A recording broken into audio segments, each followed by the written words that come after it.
कि समाज मजबूत कांवड़ उठाने से नहीं होगा, किताब उठाने से होगा। लेकिन कौन से राम को? उस राम को जिसने हमें बनाया है या उस राम को जिसे इन्होंने बनाया है? एक राम दशरथ का बेटा, एक राम खटखट में लेटा। दशरथ स्तुति लोक बखाना, राम नाम का मरम है आना। इनके राम केवल वोट मांगने के लिए राम है, ये मन से राम को नहीं मान रहे। दूसरी तरफ ये भारतीय जनता पार्टी और आरएसएस है जो मनु की विचारधारा को मजबूत करना चाहती है और हमारे हाथों ही हमारा गला घुटवाना चाहती है कि 10 की खातिर 90 का यदि रक्त निचोड़ा जाएगा तो धर्म कहां बच पाएगा, फिर धर्म कहां रह पाएगा। और राजनीति का केंद्र बनेंगे अयोध्या, मथुरा और काशी, और देवदासी कहकर नारी को नग्न नचाया जाएगा तो धर्म कहां बच पाएगा, फिर धर्म कहां रह पाएगा। और राम और रहमान वोट हथियाने के साधन होंगे और गोरे तन पर धवल वस्त्र, जेबों में काले धन होंगे और शिशुओं के मुंह से छीन दूध पत्थर को पिलाया जाएगा। रक्षिता पाल ने बहुत ही सुंदर बातें कही, बहुत अच्छा बोली, और बिटिया के अंदर जो प्रतिभा है, मैं समझता हूँ ये बेटी बहुत आगे जाएगी, बहुत तरक्की करेगी। आखिरी 4 वाक्यों को अगर छोड़ दें, आखिरी 4 वाक्यों से तो मैं भी सहमत नहीं था, लेकिन उन्होंने एक एक बात, बिल्कुल एक एक मिशनरी बात कही जो समझने की और समझाने की बातें हैं। बिटिया ने कुछ वाक्य बोले थे कि समाज मजबूत क्लर्क बनने से नहीं होगा, डीएम बनने से होगा, चपरासी बनने से नहीं होगा, सीएम बनने से नहीं होगा। तो मैं उसमें केवल एक वाक्य जोड़ना चाहता हूं जिसमें सबसे ज्यादा ध्यान देने की जरूरत है कि समाज मजबूत कांवड़ उठाने से नहीं होगा, किताब उठाने से होगा। एक और बेटी उनसे पहले बोल रही थी, उन्होंने कहा था कि हमें आर्थिक रूप से मजबूत होना होगा और सत्ता से मजबूत होना होगा, लेकिन उससे भी ज्यादा जरूरी है, मैं जोड़ना चाहता हूं कि हमें वैचारिक तौर पर मजबूत होना होगा। अगर हम वैचारिक तौर पर परिपक्व हैं और हम अपने मित्र की और शत्रु की पहचान करने का विवेक रखते हैं तो हम इनके जाल से बाहर निकल सकते हैं, वरना इनका जाल इतना गंभीर है, इतना मजबूत है, इतना फैला हुआ है और नए नए ढोंग, नई नई नौटंकी लेके आते रहते हैं और हमारे लोग ही उसमें अगवा बन के खड़े हो जाते हैं। अभी विधायक जी भी बोल रहे थे, आपने कहा कि राम ने शंभू का गला काटा था और ये पार्टी जो है ओबीसी का आरक्षण खत्म कर रही है, ओबीसी का गला काट रही है। लेकिन ये सरकार आई भी तो हमारे वोट से है, बिना ओबीसी वोट के ये सरकार बन ही नहीं सकती थी। और ये जो रामलीला चल रही है उत्तर प्रदेश में इन दिनों, एक नौटंकी चल रही है, ये राम आंदोलन के अगुवा कौन थे? सारे ओबीसी थे।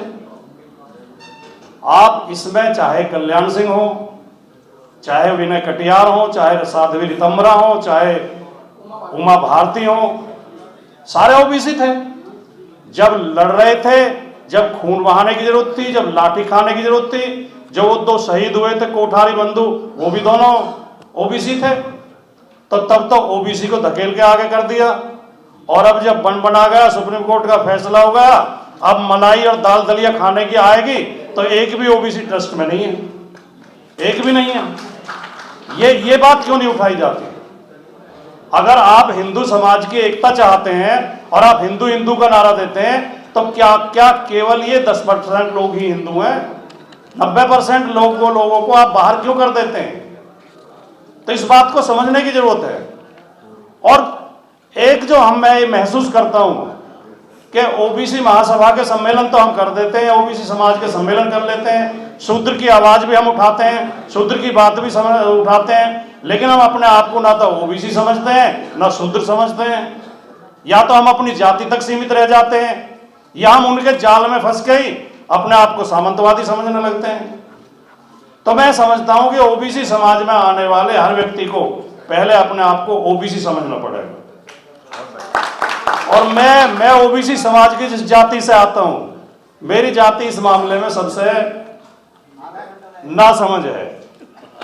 सब जाति क्यों मेरे लोग मुझसे लड़ते हैं, भाई हमें शूद्र क्यों बना रहे, हम शूद्र और तुम कौन हो भाई?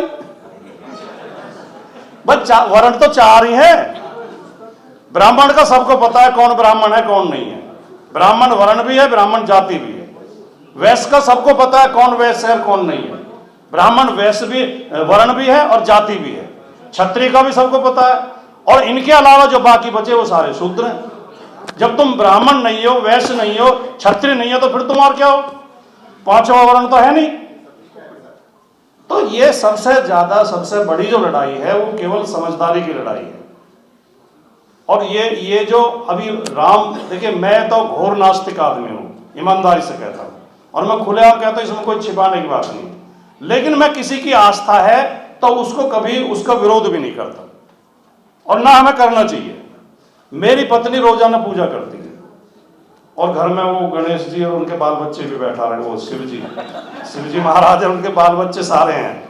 मैंने कभी जीवन में एक बार ये नहीं कहा कि तुम गलत करते हो, जबकि मेरा रत्ती भर भी विश्वास नहीं है, रत्ती भर भी।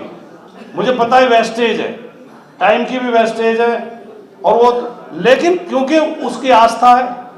अभी हम शहर में आ गए, गांव में जब तक रहते थे मेरे पिताजी हर रविवार को यज्ञ करते थे, हर रविवार को।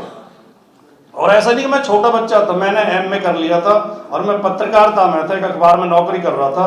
तो जिस दिन मैं वहां दिखाई दे जाता था, आ भाई बैठ, तो मैं भी बैठ जाता था। मेरी आस्था उस यज्ञ में नहीं थी, मेरी अपने पिताजी में आस्था थी। मैं उनकी भावना को ठेस पहुंचाना नहीं चाहता। तो राम को जो मान रहे हैं, हमें उनसे कोई विरोध नहीं, आप राम को मानो, लेकिन कौन से राम को? उस राम को जिसने हमें बनाया है, या उस राम को जिसे इन्होंने बनाया है? कबीर ने कहा कि एक राम दशरथ का बेटा, एक राम घट में लेटा, दशरथ सुत्य उलोक बखाना, राम नाम का मरम है आना। कबीर ने कहा कि कस्तूरी कुंडल बसे मृग ढूंढे बन माही, ऐसे ही घट राम है दुनिया देखे नहीं। अब ये कह रहे हैं राम को लाए हैं उनको लाएंगे, राम को लाए हैं उनको लाए। राम को कहां से लेकर आए भैया? अगर तुम सच्चा, तुम ये आस्तिक भी सच्चे नहीं है, इनकी आस्तिकता में भी फ्रॉड है, धोखा है। इनके राम केवल वोट मांगने के लिए राम है, ये मन से राम को नहीं मान रहे। अगर तुम आस्तिक होते और तुम्हारी राम में आस्था होती तो तुम ये कह ही नहीं सकते थे कि जो राम को लाए हैं। फिर तो राम मौजूद है, राम कण कण में व्याप्त है। तो खैर लड़ाई ये है कि हम इन चीजों में ना, जो अभी मन से कहा तो गया, लेकिन अब अभी हमारे भाई ने कह दिया, किधर के बसपा के प्रभारी, अब यहाँ विधायक जी बैठे आरजेडी से हैं, मैं समाजवादी पार्टी से हूँ, और भी पार्टी के लोग हैं। भाई हम ओबीसी समाज की एकता कर रहे हैं या अपनी पार्टी के लिए वोट मांग रहे हैं? भाई हमें पार्टी से कोई मतभेद नहीं है, हम चाहते हैं कि वो पार्टी भी फले फूल है, क्योंकि वो भी हमारे समाज की पार्टी और हमारी भी। लेकिन हमें इन बारीक सी बातों पे, इन मतभेदों में नहीं पड़ना चाहिए। तो हम, ये बातें कही गई, मंच से कही गई, मैं उन बातों से सहमत हूं।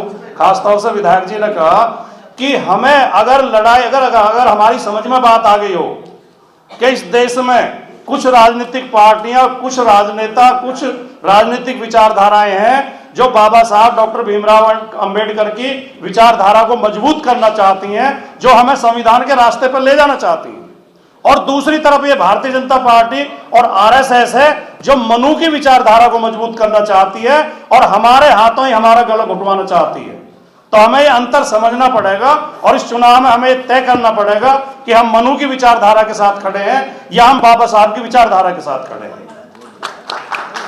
इस अंतर को समझ के और इन पाखंडों से निकल के, इस देश की जब आजादी, 1947 में देश को आजादी मिली, तो ये देश अशिक्षा, पाखंड, अंधविश्वास, जातिवाद और सांप्रदायिकता में लिपटा हुआ था। ये हमारी बड़ी समस्याएं थी। गरीबी और भुखमरी तो थी, लेकिन अशिक्षा, अंधविश्वास और पाखंड हमारी बड़ी समस्या थी। 50, 55, 60 साल के सफर में हमने इनसे काफी हद तक छुटकारा पाया। हम काफी मुक्त हुए, काफी वैज्ञानिक सोच की तरफ बढ़े, प्रगतिवाद की तरफ बढ़े, वैचारिकी की तरफ बढ़े। लेकिन 90 के बाद, 90 में जो मंडल के खिलाफ एक कमंडल आया, 90 के बाद, और खास तौर से इनका दूसरा जो दौर शुरू होता है 2014 के बाद, हमने जितना सफर उससे पहले तय किया था, क्रांतिकारिता का, वैचारिकता का, प्रगतिशीलता का, वैज्ञानिक सोच का, उस सब को खत्म करके वही पुराना पाखंड, वही पुराना जातिवाद, वही पुराना सामंतवाद, वही पुराना मनुवाद फिर से हमारे सिर पर थोपा जा रहा है। और हमें इस गुलामी से अगर अपनी पीढ़ियों को बचाना है, अपने समाज को बचाना है, तो हमें ये बात समझनी पड़ेगी और 2024 के चुनाव में हमें निर्णय लेना पड़ेगा। और जो भाई हमारे अभी ना समझे उनको समझाना पड़ेगा। मैं आखिर में केवल यहाँ 90-10 की बात खूब कही गई और हम सब समझते हैं। और जब हम अधिकार की बात उठाते हैं, बहुजन समाज के अधिकार की हम जब भी बात उठाते हैं, तो धर्म को सामने ले आते हैं कि धर्म खतरे में है। तो उसमें आखिर में मैं केवल 4 पंक्तियां मेरी खुद की लिखी हुई हैं, मैं उन्हें बोलते हुए अपनी बात समाप्त करूंगा कि 10 की खातिर 90 का यदि रक्त निचोड़ा जाएगा तो धर्म कहां बच पाएगा, फिर धर्म कहां रह पाएगा। और देवालयों में धर्मगुरु और संत करेंगे अय्यासी, और राजनीति का केंद्र बनेंगे अयोध्या, मथुरा और काशी, और देवदासी कहकर नारी को नग्न नचाया जाएगा तो धर्म कहां बच पाएगा, फिर धर्म कहां रह पाएगा। और राम और रहमान वोट हथियाने के साधन होंगे, और गोरे तन पर धवल वस्त्र, जेबों में काले धन होंगे, और शिशुओं के मुंह से छीन दूध पत्थर को पिलाया जाएगा तो धर्म कहां बच पाएगा, फिर धर्म कहां रह पाएगा। तो हमारा धर्म केवल एक है, भारत का संविधान। हमारा धर्म ग्रंथ भारत का संविधान है, हमें उसके पीछे चलना है। आपने बुलाया, इतना अच्छे कार्यक्रम में 2 शब्द कहने का अवसर दिया, आपका बहुत बहुत धन्यवाद। जय हिंद, जय भारत, जय संविधान, जय भीम। नेशनल दस्तक की आपसे गुजारिश है कि अगर इसको बचाना चाहते हैं तो नेशनल दस्तक को सब्सक्राइब करने के लिए रेड कलर के सब्सक्राइब बटन को दबाएं, फिर बेल आइकन की घंटी दबाएं। नेशनल दस्तक को बचाने के लिए बहुत जरूरी है कि हर खबर को शेयर करें, लाइक करें, कमेंट जरूर करें।